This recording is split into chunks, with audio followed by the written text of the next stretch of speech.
nilai-nilai akuntabilitas dan anti korupsi dan lain sebagainya. Ini tadi masih berkaitan atau bersinggungan dengan seleksi tutor, karena ini berbarengan sebenarnya dilakukannya antara seleksi tutor dengan pengelompokan. Akhirnya didapatlah ada 6 kelompok dengan rincian 2 kelompok itu masuk ke grade D. Tadi yang hafalannya memang dia belum terlalu jauh, hanya sampai Al-Kafirun. Kemudian dia dimulai dari surat Al-Maun dan seterusnya. Kemudian di grade C itu hanya 1 kelompok, grade B juga tadi cuma 1 kelompok. Kemudian di grade A ini juga ada yang memang sudah lumayan jauh dia hafalannya sampai Al-Kasur. Akhirnya dia dimulai penghafalannya sampai dari mulai Qari'ah sampai Asyam seperti itu. Lanjut saja. Nah, ini pelaksanaan program rumah tahfidz sendiri adalah tadi ketika saya itu pengelompokan, saya tidak hanya dilakukan di kelas, tapi kadang di koridor ataupun di depan kelas masing-masingnya. Itu untuk biar tidak boring dan tidak bosan, artinya tidak melulu dilakukan di kelas selama 10 hari itu. Adapun memang saya untuk pelaksanaan ini didesain di tanggal 9 sampai tanggal 20. Namun dalam pelaksanaannya karena memang ada kegiatan yang tidak bisa ditinggalkan, akhirnya yang pertemuan terakhir saya gunakan di pekan selanjutnya. Artinya memang sedikit molor saya untuk membuat laporan tersebut karena ada kegiatan yang memang harus dilakukan. Adapun untuk kegiatan sebenarnya ketika pelaksanaan sebelum setoran itu ada murojaah. Apa yang sudah disetorkan dilakukan secara bareng-bareng. Kalau ini kegiatan murojaahnya biasanya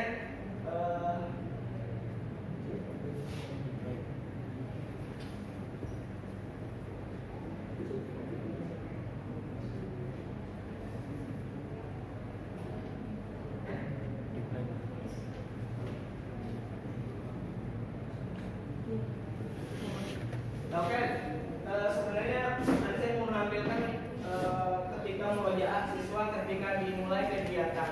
Kemudian selanjutnya setelah murojaah dia menambah hafalan.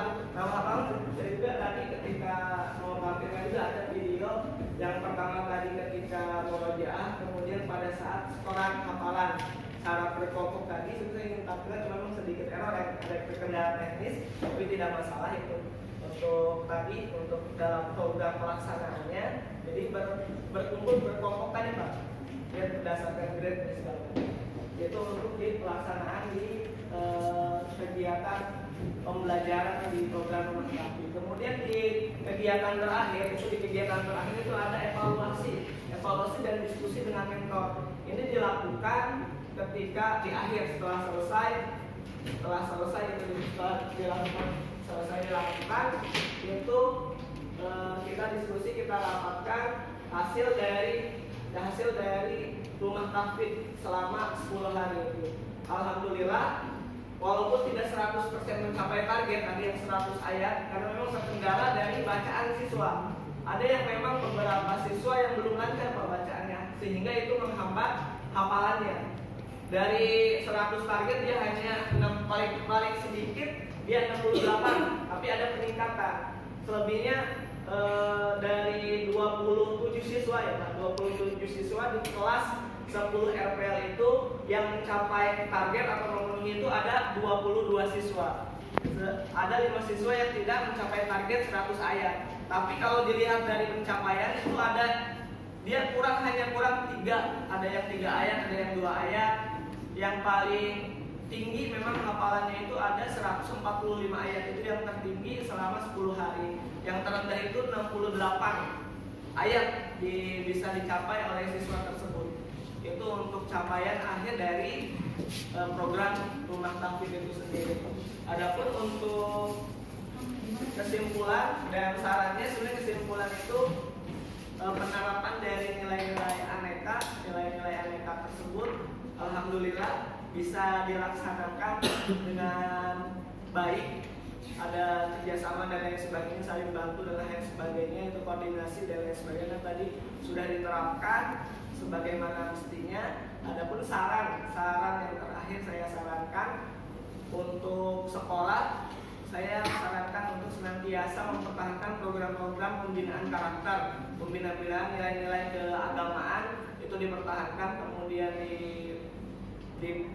ditambah lagi dengan hal-hal yang baiknya, karena itu luar biasa ruhnya itu bagi sekolah juga ketika ada pembinaan karakter. Ini salah satu program Rumah Tahfidz ini salah satu pembinaan karakter untuk siswa di SMKN 1 Banyusari. Sarannya tentunya kepada teman-teman atau pribadi saya adalah untuk senantiasa tadi menerapkan nilai-nilai aneka yang sudah sama-sama kita dapatkan di PSDM ini, mudah-mudahan bisa seterusnya bisa dilaksanakan. Itu barangkali yang bisa saya sampaikan pada kesempatan hari ini. Mohon maaf atas kekurangannya. Wabillahi taufiq wal hidayah. Wassalamualaikum warahmatullahi wabarakatuh. Waalaikumsalam warahmatullahi wabarakatuh.